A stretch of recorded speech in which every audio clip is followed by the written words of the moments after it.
lahat. Kayo ay nakikinig sa Ang Sandigan Podcast. Ako ang inyong tagapagsalita, Aubrey Soneha. At para sa episode na ito, ating pag-uusapan ang isang mahalagang issue, ang bullying. Ang bullying ay hindi lamang simpleng away o tampuhan.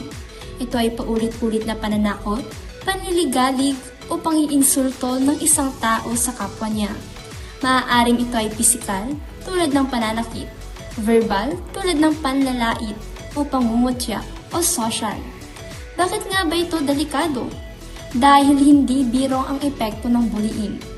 Ang mga biktima nito ay maaaring makaramdam ng takot, kalungkutan o kawalan ng tiwala sa sarili.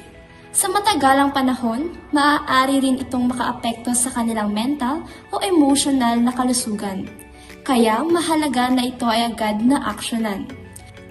Ano naman ang mga dapat gawin? Kung ikaw ay nakararanas o nakakita ng bullying, huwag manahimik. Sabihin sa guro, magulang o nakatataas na posisyon. Bilang estudyante, mahalaga rin na maging kaakibat at sandigan ng isa't isa. Ipakitang respeto, kabutihan at empatsya sa lahat ng oras. Ang bullying ay hindi biro. Iyan ay ating tandaan. Ang paaralan at komunidad ay dapat maging ligtas at maayos para sa lahat. Ang bullying ay hindi dapat palampasin. Maging matapang at gumawa ng tama. Hindi lamang para sa sarili, kundi para sa kapwa.